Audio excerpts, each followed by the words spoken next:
maybe in the past you could just be a good artist and get people to listen, but now you have to constantly say, hey, remember, I put this thing out, and you really do. Got to be a little bit annoying. So you really do. And I mean, sometimes it works. Yeah. I think about how they sent us all those text messages to go vote. And that's annoying as hell. But you know what I went and did? I went and voted because they kept blowing me up.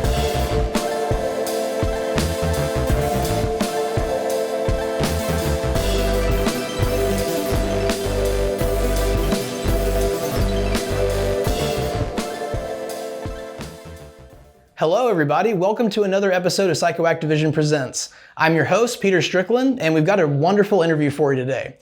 Before we get started, I did want to ask you that if you're watching this video on YouTube, please like the video, subscribe to our PsychoActivision YouTube channel. We've got a playlist with all of our podcast episodes, a playlist with all of the music videos we've made, visuals, anything like that you want to explore. It's all on our YouTube channel. You can also follow us on Instagram at PsychoActivision. For today's episode, I've got a kindred spirit in here. I've got someone that I feel like I could probably talk to about a lot of things because we're both videographers. Jomar, AKA Mrshamoozoo. Hey, what's up? What's poppin'? What's good? It's good to have you, man. Hey, appreciate you having me on. Yeah, of course. You and I have kind of like followed each other and probably for about 2 years now, you know, off and on. And it's been really nice to see your progression over the time. Like I think I've really gotten to see, you know, you grow.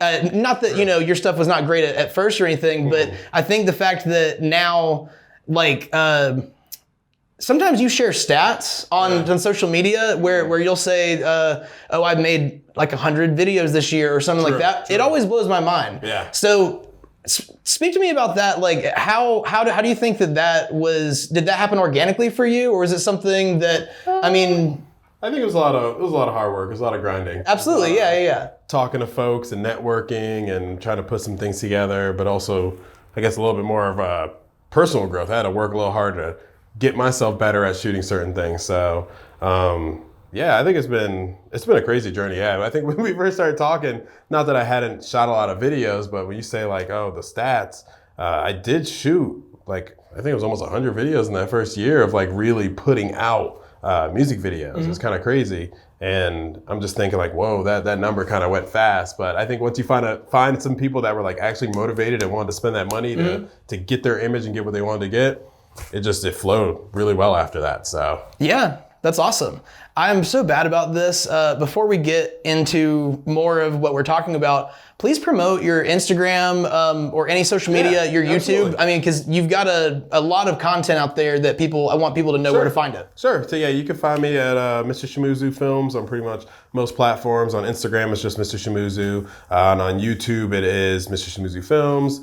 Facebook, that sort of thing. My YouTube primarily was filming concerts for years. That's where I kind of started that up, was filming live shows, and then it transitioned into doing more personalized videos for bands and really like the Masquerade, the venue. I was really like, I want to see them put out more stuff, so I try to do some work with them, and it just started evolving into more from there. Nice.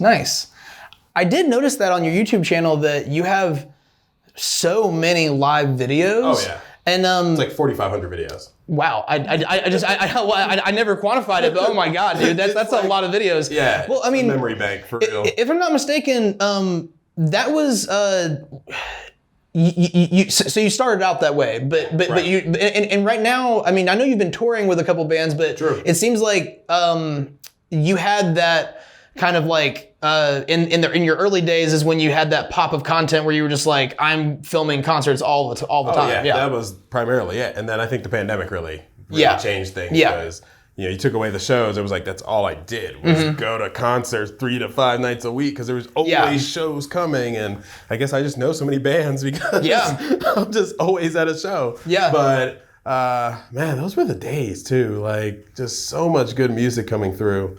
I know what you mean. Were you like me that whenever the pandemic first hit, all I could think were, I had a few regrets where I was like, man, there was that one show that I was too tired that night to go to. And then for like 2 years there were no shows. So I just had a lot of regrets, you know, for a while, but I was like, get over that. Then, you know, I've been to a few shows since everything is kind of opened back up more. And it's been really nice to get back to some sense of how it used to be. True, and I think a lot of those bands, it was uncertain if they were even going to still be a band by the end of it. Yeah, that's where I really feel you were like, dang, I wish I would have saw them because exactly. I don't know if I ever will again.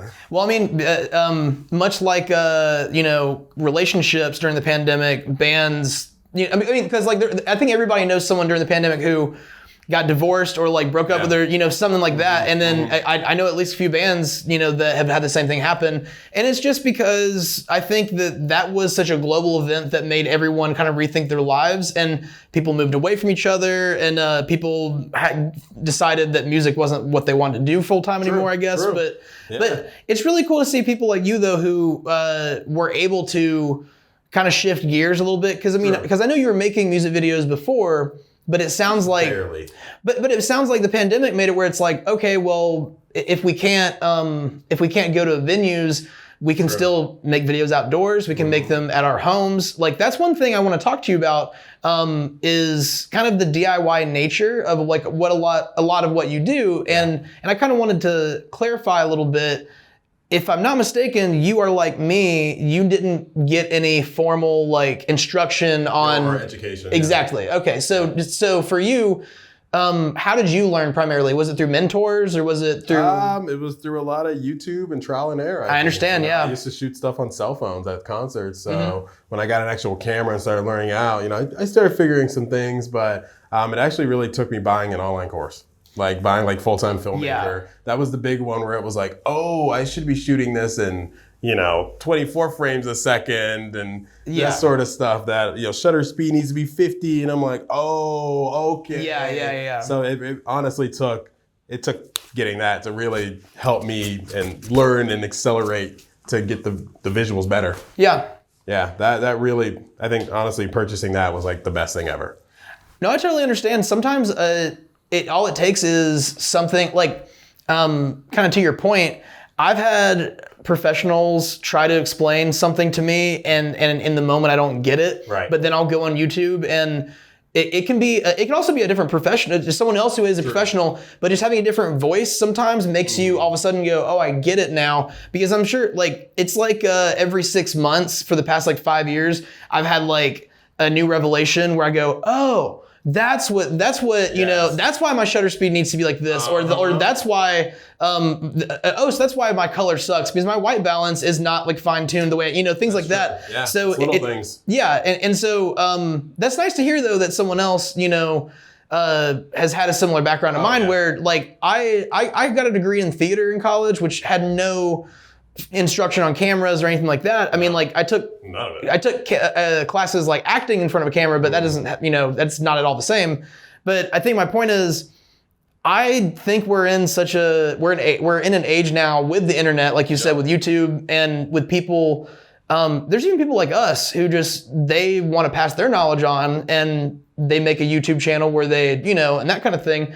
I think it's amazing. So do you have anything to speak on with that? Just kind of like, have you ever had a moment where you're like, man, I'm actually really thankful that I didn't go to film school or something? Like, for example, like for me, I've met people on film sets before who they seem regretful that they went the more formal route because they're wasting a lot of money or something like that. Yeah, and I've seen a lot of that online, talking to mentors and stuff, that it's like, it's kind of a plus or minus. You will get a lot of that great training and learn a lot of things about the industry, but you could also come out of it and not go anywhere with it. You know what I mean? Versus, the internet is powerful. YouTube is powerful. And even still purchasing other packages or other learning courses to really get there, it's the knowledge is there. You just have to kind of take it and go with it. So it's crazy. The age of the internet has changed a lot of things and a lot of different career paths where people can live off the internet now, making money off of, doing this sort of stuff. So it's an amazing time to be alive. So not to bring up like a scary point or anything, but sometimes I get a little anxious thinking about the future of what we do, video editing and videography. And here's what I mean, in several ways. I am scared by how good young people, like even like 8 or 10-year-olds are at at video editing now on their phones, or like, because if you just go to, like, I think TikTok is the best example of that, because they made video editing not only like accessible but fun and like and goofy, and people did it not for the love of like video editing. But I think what I'm saying is, like, there are music classes these days for like 5th graders where they're learning how to make beats on iPads instead of like learning how to play piano. Wow. Yeah, and in case you didn't know that, yeah. So that's kind of like the direction that they're moving in now. And so to me, I'm like, wow. How are, you know? Because I'm 28, and you know, I'm not too old or anything, but at the same time, I'm like, by the time I'm like 40, the people who are like 18, they're gonna know so much more than me. And so I think I try to keep up with everything that's, you know, modern and that kind of thing, but it's a little bit difficult. No, that's insane. I mean, we're going to replace real instruments with just, you know, iPads and button pushing. No, like. But I mean, the same thing is going to happen with video editing, that people at some point are going to respect someone who can edit a TikTok video really well, just as much as me and you using Premiere, you know. And I already get that sometimes. Have you ever had somebody like kind of act like I'm sure you get that, where you have someone at, like, they look at your product and they go, really, you think it's worth this much or something like that? And they act like, man, my, like, you know, cousin can do this and they're like 15, and I'm like, but your cousin's probably using like filters, or they're probably using like presets, nothing that they created themselves, you know? And so, and not that really matters if the final product is good, but to me, I can always tell, like, I've talked before about, I like to use a lot of VHS effects. Oh yeah, those are cool though. And you can always tell what is a cheap filter that someone bought off the internet or something, and what's like a real, like, you created this using, you actually knew what you were doing. I don't know how else to put it. No, actually, because I had a conversation with my brother the other day about that, like preset made assets that make it feel like you're cheating, you know, when you're putting these things together versus trying to do things yourself. And it's like some of that stuff you just can't do. You know, like you almost have to rely on using those presets. Well, I mean, and that makes sense. I've definitely relied on it, but I think my point is, it's weird to me to live in a world where it's like people respect two things equally, but it's like, I don't know. It's totally different processes. Too. Exactly. I mean, I think really the big difference to me is that the way that, you know, you and I probably edit video is more consistent. Like, we have tools and things to rely on, and like, I guess, logic to it. Whereas for some people, it's just kind of flying by the seat of their pants. But anyway, let's. I haven't tried much when it comes to editing on the phone, so that's a whole. I don't like it. Beast. I mean, because you have iMovie on your phone. Well, no, you don't have iPhone. Oh, no, I do. Oh, for some reason I thought you did. I haven't tried to. I just got it, but I haven't tried to do anything crazy with it. You know what I mean? If I'm gonna make some type of reel or something, unless the footage is already on my phone, I'll probably just make it on the computer. You know, it's easier for me because that's just what I'm used to. But it's weird because most people these days are just so used to doing everything on their phone. I still like the feeling of sitting in front of and I think that's how I feel like a real video editor is. I'm like sitting in front of a real, you know what I'm saying? You got like your setup, right? You got your multi-screen. Because it doesn't make me feel like an editor to be just doing on this tiny little screen, because I can't see even what the video is supposed to look like, you know? But I just wanted to talk about that a little bit. But that's real. Let's backtrack a little bit. I wanted to ask you, I want to kind of like talk about your origins. Where are you from originally, and how did you? We kind of talked about this a little bit, but like, what is your first experience of getting into photography and videography? Like, you know, I mean, like, for, you know, if you want to share about buying your first camera or something like that, like, that's usually how I start. I'd have to think pretty hard, but I'm originally from New York. Okay. I have lived in Georgia since '96. So I'm pretty much Georgia at this point. I mean, like over 25 years or something. Yeah. But, I think my first real experience with the cameras, my dad always had some type of camcorder, those big VHS camcorders on the shoulder. And then I think he upgraded to whatever the smaller version was with those little cassette tapes. And I just remember like filming skate videos with my friends back in the day, just going around and thinking we're gonna get sponsored by the local skate shop. And it definitely started out like that at the beginning. And then I didn't really mess with cameras for a while until pretty much just going to shows. And that was like maybe 2013, where I think one of the first shows I filmed was the Under Oath. farewell, their first Nice. whatever, Yeah. And I was like, oh man, these are going to be some great memories to put online. And I had this Nokia Lumia camera phone. It was the Windows phone back then. I was really addicted to Windows phone back then. I was the only person, the only one that really loved it. But the technology that they had built in with the there was like 4 microphones built in, so it could help suppress some of that crazy noise. And I was like really into that. So I was like, oh, I can go to shows, and I can get all the sound to sound really good. So I started uploading that online, and that's where it kind of transitioned into like I just went crazy. And the Masquerade didn't care. They were like, come shoot this stuff, and I just started uploading like crazy. And I wasn't even making money from it. I still don't make any money from my YouTube channel. I think I checked the other day. It says I have $46, and I'm like, that's it over the last. I don't know how long, and I can't even get it out because it needs to be over 100 before I can get it out. So it really just, it translated to, it started really with the YouTube stuff again. And then, what was it? Maybe like 2017, 2018, I started thinking about doing other content with bands, just seeing the lack of it. I was like, man, you guys could do so much more, especially with the Masquerade. I went and bought a Canon T3i. Started messing around with that. And then what I was doing, realized the lens I got with it was broken, like this dumb stuff. And classic. Started making some personalized content. I met the marketing manager at the Masquerade, and he was kind of on the same foot of like, we need to change some things. Let's do some more stuff on Instagram because it was popping then. And I started making videos for them. And then it translated into meeting some other bands that I just was into, like Adventurer, Macari. Realize Macari was the first one I was like, oh, I really like this band. I get to meet them. I befriended them. And then I met a couple other people in some bands. And then I just went off like that, like crazy. Like I started touring with Adventurer, met Andreas, met Kirk Travis, just everyone in that like Swancore camp, and have just been connecting with them since. Nice. That's awesome. I mean, it's always nice to hear, when someone starts out as like a fan of something that you were doing this for the love of the game. You were not at all thinking, oh yeah, this is gonna like lead to money one day or anything. No, I didn't think about that at all. My first couple tours I went on were free. I still had a day job. Yeah. I was trying to fit things in to see if I liked it, to see if I could do it. You know what I mean? Just because if you get that chance to go on tour with a band that you like, it's like, shoot, let's go for it. I totally understand.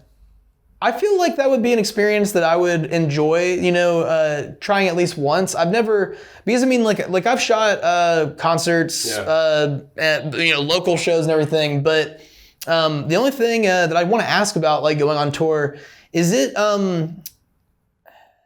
as the videographer, you are not, and the photographer, you're not only, working when the show's going on, you're constantly not only you, I'm not even you personally, anybody who's on tour that's a photographer, they're like constantly editing stuff. So does with you being the main person who's like always working, do you ever get fatigued, or you ever have like days where you're like, it's kind of hard to get through it, or, I don't know. I think it just depends. It depends on how you tour, how your sleeping is, that sort of thing. Because if you get some decent sleep, and if you have some power, I don't know. For me, I feel motivated to get it done and get it to the artist so they can do their thing and call it a day. Sometimes it's harder than others, but I don't know. I think I usually have a pretty decent cycle in terms of like, all right, let me get up. I'm gonna knock this out real quick, get on with the day. And that way they have their stuff, and I'm not sitting and, I know I gotta go do this. I know I gotta do this, but I think it just depends on how you tour. When I tour with my homie Andreas, we just have a van that we ride in and we get hotels every night. So usually I'll try to like wake up in the morning sometimes before everybody else, and I'll just knock out some edits then, because I know I can't really do it in the van because his power situation is all jacked up. But, we might go to the gym or something. I might do some work there real quick and just get it done so that when we get to the venue, I can just kind of chill. And that way, if I need more rest, I can get it then versus, stressing on the content thing. Yeah, absolutely. So, I'm sure you enjoy all the different stuff that you do equally in some ways, but but if you had to pick, if I told you could be, make as much money as you need, and you could be full-time, like a music video director or a tour, like big tour videographer. Do you prefer tour, or do you prefer music videos? I've gone on tour less than 10 times, but I enjoy it. I think because I just started going in the last, I'm like 33. So it's like, I think I just started going the last like 3 to 5 years. I'm like, okay, I could kind of get it, but I don't know. I think it just depends on the situation that you're touring into. Sure, yeah. And you're touring in little vans and stuff, and you're sleeping in the van, that gets old. You know? No, for but sure. Once you're kind of working with some artists that definitely have a little more clout, a little more money, it's easier. Like when I was riding with Fit for an Autopsy in this past January, February, we had the bandwagon. I got the bunk bed, I've got a table to sit at and work, I've got a toilet, a shower, a sink, a fridge. I can do that. Yeah. I can literally wake up and be good with that. You know, I wake up and we're already there. There's no day driving. That's what's beautiful of it. It's crazy. Yeah, I was gonna say. I mean, I feel like that is definitely the preferred way. I think that's really what it comes down to. Is if it's a tour where they have enough money for a bus or something that is, you know, substantial enough for you to like live on, because I mean, being in a van can be fine for, you know, short tours and everything, but it can get old. So yeah, especially if you're sleeping in it. Yeah, which I've been there, done that. And hey, you know, I can't knock it. You got to do what you got to do. But at some point, I'm like, we got to go up. Yeah, no, I totally understand. But I get it's expensive. I totally see all the struggle on the road. And then honestly, I have trust issues with hotels because dude, I have a good story about. Okay, well, I was gonna say because I've paid like $150 for a hotel room before, and then had like roaches in there, and I'm to me, $150 should be at least you know, not multiple roaches, just one roach at the most. You know, but anyway, yeah, man. And I think there was a sink that like didn't drain. It was just like full of water. It was gross. Yeah, it was an awful. Yeah, but it was like only place available that night. So anyway, wow. But tell me about your story. What you got? Hotels, they're rough. Like you just never know what you're getting into. It'll say non-smoky and the smoky in there, and that's kind of what happened. We went to this hotel. We was on tour. I was on tour with my boy Andreas. This was like last summer. We were with Strawberry Girls, who ended up coming to that same hotel, ironically. So we got it. It was like probably 1 o'clock in the morning because, you know, we get there kind of late. And we get the key. We're walking up to the room. We're just chilling. Like, all right, we're about to go up in here. We open up the door and we look in, and there are a couple in the bed kind of hanging out, doing their thing. And I'm like, whoa. This is not the room we need to be in. And me and Andreas look at each other and close that door and walk away as fast as we can. And it was like, dude. It's like if they gave you that key. Not just walk in on this couple. And why did they not have the deadbolt? I don't know, man. That shit sucks. Like, I mean, did y'all still stay at the hotel? He went and complained. And the dude gave us another room. All right. And then we get in that room, and that room smells like smoke. And he's the singer, and he's like, oh, I can't do this. Yeah. But, you know, we kind of sucked it up because it was like, God, that, or we have to leave. And then what are we going to do? That is, well, so you know what? I feel like I'd be more mad if I was the couple. Absolutely. Because I'd be like, wait, you guys gave a key to random people? And, you know, because... but I've learned through reading like online reviews and shit, like you can't trust hotel management anywhere because like, I mean, I've read hotel reviews where someone's like, I woke up in the middle of the night and the hotel manager was in my room smoking a cigarette. And like, I'm like, what the fuck? Shot. Yeah. So that's why you always deadbolt that shit in a hotel. That's what I'm saying. And I mean, people can still, I think, find a way to take it off, but like whatever, you know. No, I hope they got comped. I hope they didn't. And you know what's even crazier too? Because we woke up in the morning and we're about to leave, and I'm in the van, and I see this two couple. I'm like, that's them right there. They didn't see us. I don't think they knew it was us, but I was like, they just walked by us. Nice. That's them. So that's funny. That was insane. I've never, ever been in a situation where we got somebody else's key. Yeah, and now, again, that makes me have trust issues. I'm paranoid about that shit. We have upgraded since then to whatever. We were staying at like some Super 8 or some crap, just some Red Roof Inn. He's like, oh, we go to Hilton now, Marriott. I'm like, all right, you can afford it, let's go. They haven't done us wrong yet. Yeah. But wow, I probably have more random hotel stories of just stuff, but that one is one of my favorites. Changing gears a little bit, I wanted to ask you about, or not really ask you, just kind of comment and then, you know, see what you have to say. One thing I've noticed about, you know, I would say these days, music videos is primarily your content, right? Like, I was saying that was the big gist of what I was doing for sure. So I really appreciate, from my perspective, you seem to work with a really good variety of artists. Oh, yeah. And the reason I bring that up is just because, I mean, for the most part, music video directors, videographers, it seems like they kind of have a specific lane that they're in, and and I mean, if like someone's a hip hop director, they only direct hip hop stuff, and then even then they have, everyone has a style, they have things they like to put in there. But I've noticed even within genres, you have so many music videos. I haven't watched all of them. Obviously, I would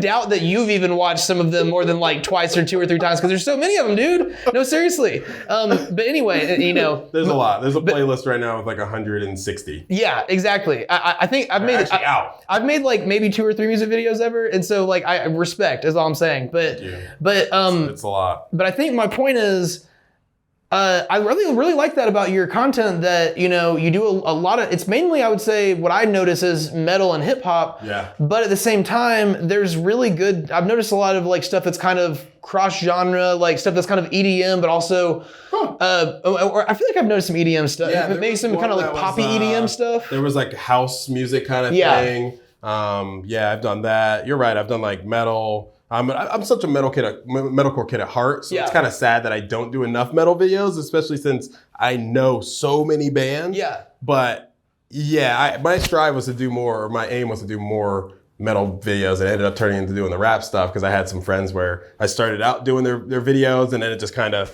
spread. I went crazy from there. But I think that's what helps me stand out a little bit from some of the other people around here, is they will only stick to rap, R&B, hip hop, that sort of stuff. And me, it's like, I want to shoot metal. I want to shoot alternative. I'll shoot your rock band. I've shot literally butt rock band type stuff. You know what I mean? Yeah. Like, I've shot that. I've shot metalcore. I've shot, experimental alternative. I mean, that house one was really cool. I shot a country one. It's not even really. That's right. I noticed that. One country video. I don't think he likes it though, but it's not a me thing. It's a him thing. But. Well, I mean, honestly, but country music videos, it's I would say out of all music video genres, it's a strange one. I mean, to me at least, because personally, like, I think hip hop videos are the most accessible to create. Absolutely. Because all you really need is, for the most part, a person lip syncing the lyrics in front of the camera. You really only need one person. That's it. But then, like, a country videos often are like a narrative. Like, they have like they need to have multiple people. Right? Like, it's not really someone just singing in front of a camera. And then even like rock music kind of goes in and out. Sometimes it's narrative. Sometimes it's just performance. Yeah. I'd prefer if it was the former. I wish it was just a little bit more. Actually, I want it to be both.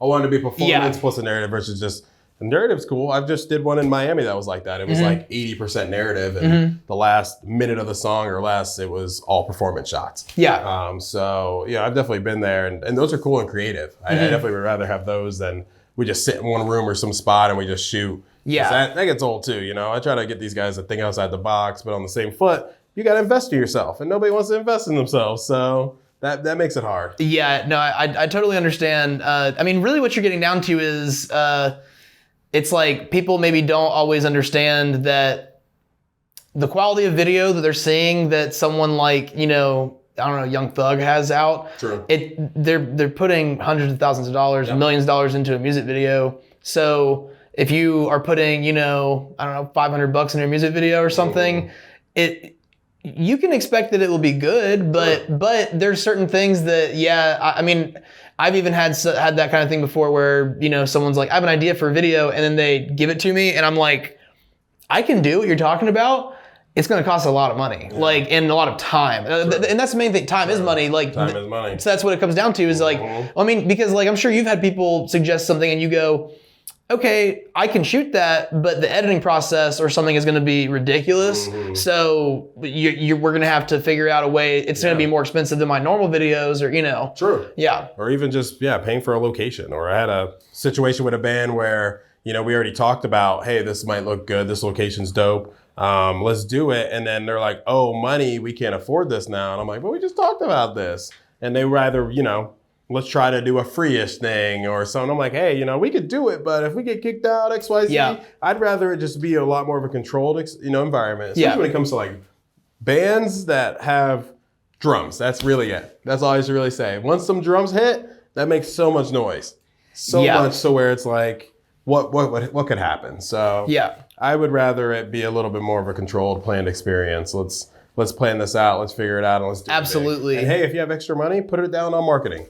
You know, put yourself out there so more people can see it. I'd rather them come with a good plan with that, you know. Well, something, that I also appreciate about like what you offer is, other people do offer something similar to this, but oftentimes it's like in a rental situation. You offer 2 levels of video depending on the camera you shoot with, because you do have a Red cinema camera. True. And that by itself makes, it's kind of silly. Like Red is obviously it's an awesome brand, but it's one of those brands that even just that name being associated with a video makes it like, oh, this is worth this much more. Oh, for sure. Especially if they know what it is. Exactly. A lot of people don't know it and don't understand the science and stuff behind the Red. Now, like on the flip side of that, as good as Red is, I've known people who have told me that the videographers who've said, oh yeah, I've had rappers like message me and ask if I have a Red camera, and then they've said, and then the videographer said, no, but I can rent one, and then they're like, I don't even want to mess with you if you don't own a Red camera, and I'm like, wow, do you understand how much those cost? Like because the thing is, it's not even only a cost thing, it's a practicality thing. If your budgets are good enough to where you can just rent the stuff, then most people are like, well, I can use a different camera if I want to on another shoot. I'm not locked into a certain camera. So I guess my point is, there's a flip side of that. Some people think Red, but you have to know how to use it. You have to. And that's something I noticed that you did, was that when you first got it, you kind of offered like discounted rates, and you said, hey, I just got this camera. And obviously the content. I needed to build a reel from it, Well, and the content was great, but yeah, if you haven't shot much with that camera, then people are going to they're going to like, well, I want to see what you've done with it. But anyway, I appreciate that you offer the 2, because it gives people pricing options, and it makes them, once they do commit to the Red, have you had people really kind of like, I'm sure you've had great experiences with people being happy with their product and everything. Right. So yeah, I think it's almost there's 2 sides to it, because you have some folks that know about it and are like gung ho for it. Like for instance, you said the whole, do you have the Red or not? Do you own it? If he would have came to him and been like, yeah, I got it, let's go, and built that into the price, he wouldn't have even known. It's true, yeah. On the flip side, I got a gig with a bigger artist because they had the Red. Because the dude I guess he was sending multiple messages to people. And as soon as I said, well, I have a Red, they went with me. Nice. So it's, and that foot, it helped me get in the door. When I knew that's what I was getting into when I bought the camera. I knew that it would help open up those doors. And then on the flip side, I've had artists where I've gotten them to do that deal when I got the camera, come and see, shop with it on the low. And there's a couple folks that just don't see it and don't understand the difference. They see, it looks good, but they don't really get it. They don't get the color science, none of that stuff. And they're the ones that are just going to go back to the regular camera the next time. Yeah. Versus you have some that they understand it, they see it, and they know what you can do with it, and they'll keep spending it because they want that look every time. Yeah. And it's hard because I own a R6 and the quality of that is so nice. Sometimes you forget which camera shot what because they both look so good. But I can always tell with the Red, it just looks slightly different. But I'm guessing that's because of the sensor. It's like full frame versus Super 35. I know it makes folks look a little bit differently and the quality to come with it. But I don't know, that Red's a nice camera. I enjoy it so much. Kind of I guess some videographer talk we're gonna get into for a second, but I know that, at least I've noticed on social media, you usually shoot with your, I'm sorry, what is the Canon camera that you have? I have a Canon M6 Mark II. That's what I was. And then I have the R6. Okay. Which I just got that a couple months ago. The M6 is what I'm thinking of. I've noticed you use that a lot on a gimbal. Yes. But you don't use, do you have a gimbal setup that can hold the Red, or is it too large? Because I'm just kind of curious because I don't know. I guess yes and no. I do have the regular gimbal I use, which is like the Weeble S, that can hold the Red. But I have to use like a really small lens on it. So, it's just the weight and size the issue. weight and the batteries on the back. If I did it without the batteries and did a plug-in cord, I can probably get away with using a bigger lens on it because it's helping offset some of that weight. Yeah. I did buy a Crane 3, which is like that way bigger gimbal to put it on it, and it's great, but it's way too heavy. It's like 10 pounds by itself or something. Not even, but you know what I mean? It's like it's not practical. It's not. I tried it on the shoot and I couldn't do it. My arms were screaming. Yeah. And it was so cool because it was getting the look I wanted, but I just kind of realized that's gonna be like a handheld cam unless I have a certain situation I need to run the gimbal on it. And when I do run the gimbal, it does work out great, but I kind of like having it as a handheld cam. And one of my mentors, he shoots 95% with that camera handheld. So, and he does a lot of big work. So, well, I guess that was my main question was that, have you noticed, I mean, whenever you're shooting with something like a larger cinema camera, you have to kind of like adapt your shooting techniques, because I'm sure before that you were very used to only doing gimbal shots. I love my gimbal. I do too. Yeah. I love the movement I can get with it, especially when you have the Canon, and the autofocus is fire. I've a lot of people say, "Oh, I don't use it XYZ." I use it. It's there. It works. Haven't had too many issues where it missed. And I love the way at least some of my shots come out using the gimbal, and I have way more control. But I do like shooting handheld with the Red, and it has me shooting handheld with a Canon now too, because you kind of get some differences in shots and scenes, and I don't know, it definitely helps you grow as a filmmaker as you keep going and you're using your tools. I definitely love and miss my gimbal. I still use it, but it's just I have to use it in certain scenarios where I'm like, okay, I can do this. So dang, just when you talk about it, I'm like, oh yeah, no, I understand. Gimbal. I do. And I never got into using the Steadicam one. That thing's, I have one of those. I tried using it. They're really hard to use. Do you mean like the what you call it? It's got the handle and the weight. But I know what you're talking about. I don't know. I know what you're talking about. I can't remember the name of it either. Yeah. Because that's like kind of the main one they have when they have the shoulder rig with the whole vest set up, and you got the little arm. Well, like, you usually have that. There are some videographers who swear by, like what you're talking about, where it's basically like the Trinity kind of thing. Yeah. And Trinity setup thing. Well, and there's people who swear by that as opposed to a gimbal. So the only time the gimbal I use is I have a Ronin S, and I really like it. Yeah, it's good. Yeah, I mean, like it's still serving me really well. Yeah. But the thing about gimbal work, like I appreciate it and I enjoy it, but like there's been times where it definitely is not as practical. Like I shot a wedding last year, and I remember the gimbal was really great for. I only had one camera. If I had two cameras, it would have been easier because I could have one on like a tripod and one on the gimbal. Yeah. But the problem I was having was changing lenses or taking the camera off the gimbal to get a different shot. Yes. Having to put it back on. It's such a process. So like for me, I just kept it on the gimbal the whole time.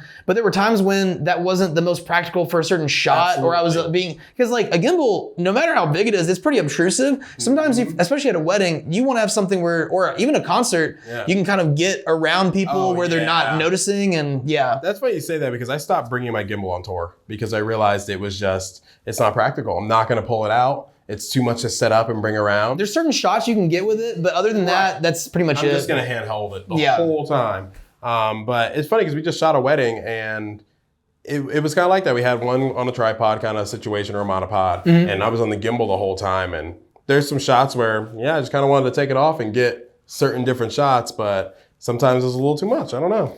Yeah. But I think for the gimbal work, it's a time and a place for it. It absolutely really depends. And when you see like a lot of corporate work people talk about doing, they don't use gimbals in that. They use tripods all the time and sliders, But I think in this more creative aspect, you have way more free range, and maybe I will use a gimbal for this. Maybe I can pull it off handheld. Depends on what kind of look you're going for. And especially now with social media and everything, I don't know. I mean, there's so much vertical video stuff. I have a vertical video mount for my camera. I was going to say that's a popular thing now, is to like cameras that can easily switch, or I mean, which it makes sense because I'm sure you've had this problem when you have portrait or when you have landscape video, size it up and then you're trying to like take a little slice of it. It's really hard to get. You have to do a lot of keyframing to get to actually like have the action. So it'd be nice if you could just turn it sideways, but at the same time, like it's not always practical, because then that footage is only useful for that. But anyway, my brother does a lot of editing like that, and he knows for sure. Like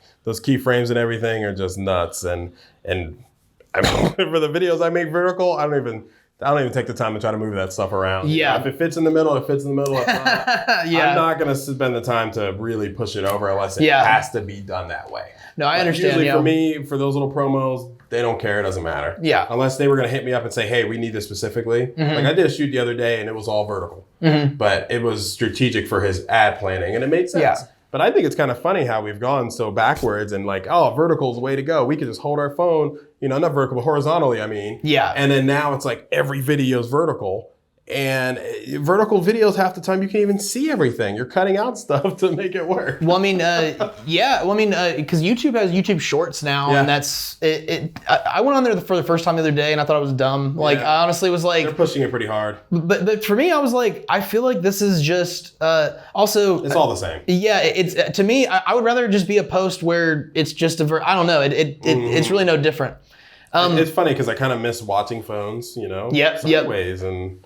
Or watching videos. Well, it's kind of crazy because the social media is a lot more adapted now to where like Instagram, you can hit a button to make it full screen like that. Yeah, I noticed it can do that. But it used to be like, I'm sure you've noticed this. Like I used to have to edit stuff specifically like knowing, they're not going to be able to turn it wide. So, and there were even tricks that people had where they'd say in the video, they'd put a thing that said, rotate your phone. But now you don't have to do that. Like you can just. I think it kind of knows what kind of video, whatever. Instagram's changed a lot. Especially when it comes to this push with Reels. It's so crazy now. So it's making me have to adapt because. Reels is just another TikTok, which is, the funny thing is, so much content is made on TikTok and then shared on Reels. Right on there. So they'll take the watermarks off and they'll throw it right on there. Yep. Yeah, I'm trying to get on it, but it's hard. It's hard adapting and having the time to do so. Yeah. I'm just thinking like, oh man. I mean, it helps. The main thing about Reels and TikTok, I like them, but it's really unpredictable. The one positive is that it's the only way you can really get your stuff out to an audience that doesn't already follow you. True. Because that's their whole platform is that they whereas like if I share a post, only my followers are going to see it unless I sponsor it. But then on the flip side of that, it's really unpredictable. Like I've had reels that got like 1,100 views randomly, and then I'll have a reel that gets 11 views right after it, and it's the same content posted the same time of the week, and I'm like, that's it. So TikTok's the same way. I've had it where it's like. It's like 10,000 views and then 5 views. So it's not very I'd say Instagram's a little more predictable, but it still sucks. Yeah. Anyway, it's a battle. I want to kind of transition into kind of like our final part of the discussion. Okay.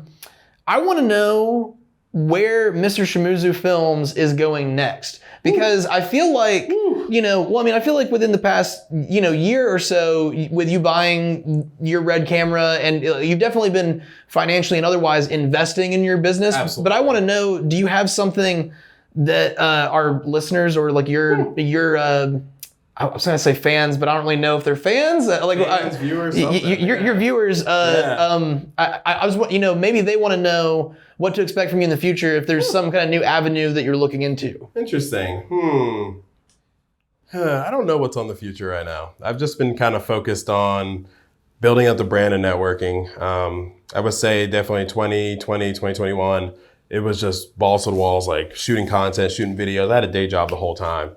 And I quit that day job last summer and have just been focused on doing creative stuff, and things have been great. And then I went on tour for a little bit. Things slowed down, and I'm kind of just, refocusing on some things to where maybe I go on tour more and focus on making more content for bands, because I went on tour with Fit for an Autopsy and I primarily sold merch. And I did a little bit of video, but that still helped me get creative, to help me network. So now I'm like, what can I do next? So I'm in talks of doing like maybe some tour documentaries with some bands, that sort of thing. So I'd say more of that type of content, hopefully soon. But I don't know. I'm still just focused on working with artists, working with them, making sure they get their content. Music videos, definitely, that's what I want to make. I want to make those. And it almost kind of goes back to that question you were talking about, like what you want to do. It's like music videos, always. I always want to, that's been a passion. I started making them, it's cool. And I just want more budget to be able to do more creative stuff. Or more, and not even just budget, just give me a little something, a little push, a little direction, Yeah, Let's absolutely. throw up a green screen and try it. I haven't even done anything like that. So I think a lot of that's coming. And I've been planning and working on an online course to how to shoot music videos and that sort of stuff. So that's awesome. That's definitely, I've got some ideas already written down. It's just, trying to get some type of cool setup, even like what you had. Like, this is great. I need to work on my life and get that kind of stuff. Well, thank you. Yeah, absolutely. So I think that's a really good goal of mine, is trying to have something like that, build up this legacy a little bit, get some residual income coming in too, and just kind of build from that. I think quitting my job and kind of having this freedom, it's given me more opportunity to like, all right, what do I really want to do, with this video stuff? Because once you got the video, once you have the camera and you know how to edit things, you can do anything. I've got my niche, music videos and music in general is cool. I could do a little bit of real estate, which I do have some of that, tapped in. And I would love to have some commercial work, just any type of businesses to work with when things are slow to kind of keep that thing moving. But I just definitely want to keep creative. That's where I look at it from here. Keep creative. Keep making stuff. That sounds awesome, man. I mean, I think you're on a good trajectory. I think that, it'll be cool just to see for me where you are in like a year or two, because so far since I've followed you, I think your work's gotten better. Yeah, real quick, I just kind of want to maybe talk about a couple of videos that you made that, to kind of close out. Oh, yeah. I think one of my favorite videos that you've made was also probably because I'm partial. I really like this song. I really like the Cultist video that you made for. Yeah. That was a great video. And it was a good video from what we just talked about. It was a combination of performance and narrative. Yes. That's why I love that band, because they have this whole character that they, keep introducing into the videos, and he's always getting into mischief. He's a conspiracy theorist. He's all over the place. So I love that creativity from them. And it's funny you mentioned them, because I feel they're one of the best bands that show like example of how even my growth in filming. Like the first video we did, I was like, all right, it was good. Cultist, I was like, oh, we went crazy on this one. Like, I liked it a lot. Yeah. And it had Taylor Barber from Left to Suffer in it too. I liked it. Yeah, his part was great. Yeah. And I thought it was cool.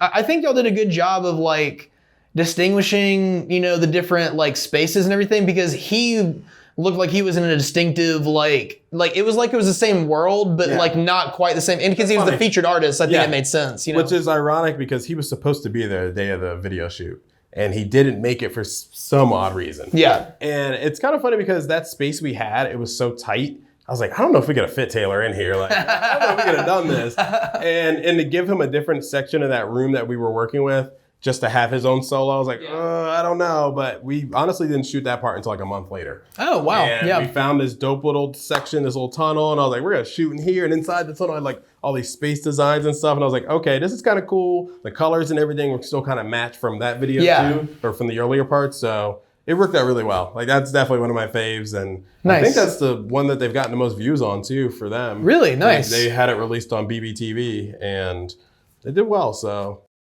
I think that, I'm trying to think. Sorry. I was stoked on that release though. I was like, ooh, BBTV, I love that website.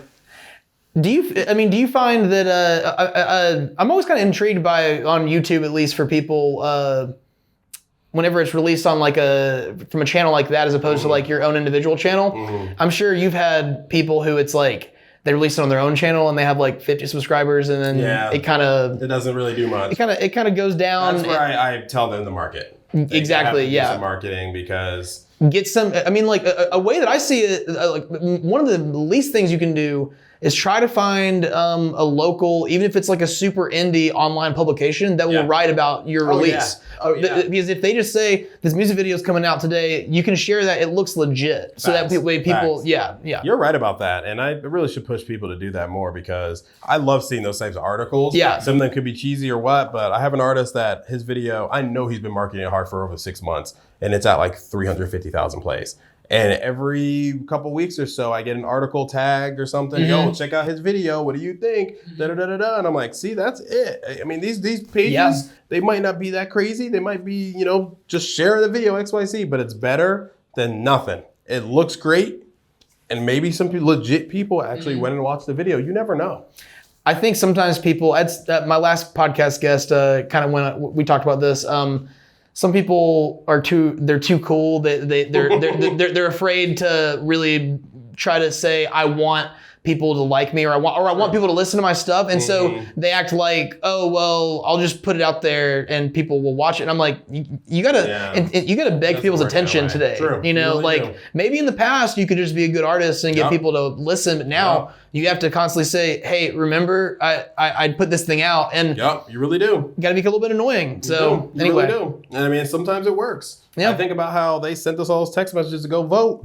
And that's not annoying as hell. But you know what I went and did? I went and voted because they kept blowing me up. Damn, dude, I forgot about that. And I really wish they'd do it right now because I know we have an election coming up. I'm I'm just sending them the text messages because I'm not going to know. Yeah, you know what I mean? Like, that's one thing. If you text it out, you're going to see it. Yeah. You might you might not look at it at that moment or respond to it, but you're going to see it. Oh, man, that's funny. I mean, I think so many people were like, yeah, we already voted. Like we're done. Yes, Come on, just shut up.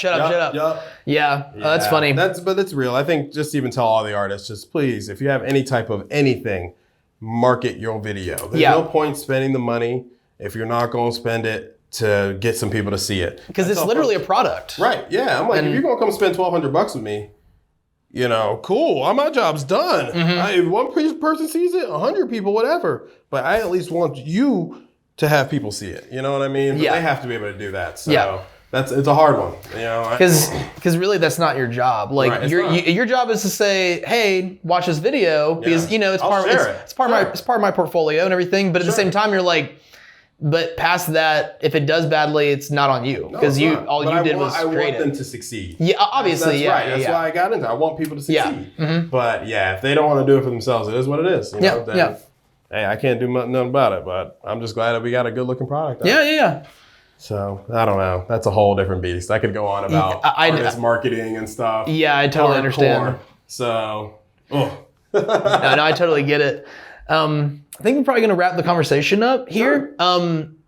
Let me ask if you wanted to promote anything else, like you're just kind of like, you know, I like to bookend it so people can hear the beginning and the end. So your Instagram, YouTube, anything like that? So you can find me on Instagram at Mrshamoozoo and the same at Twitter. You can find me on YouTube at Mrshamoozoo Films, where you can find those 4,500 plus concert videos. Shit. It's a lot. And my website, Mrshamoozoo Awesome. Yeah. Dude, that's awesome. I got merch. Check it out. Yeah. I got it. Come and shop. I was going to say, you came prepared. Yeah.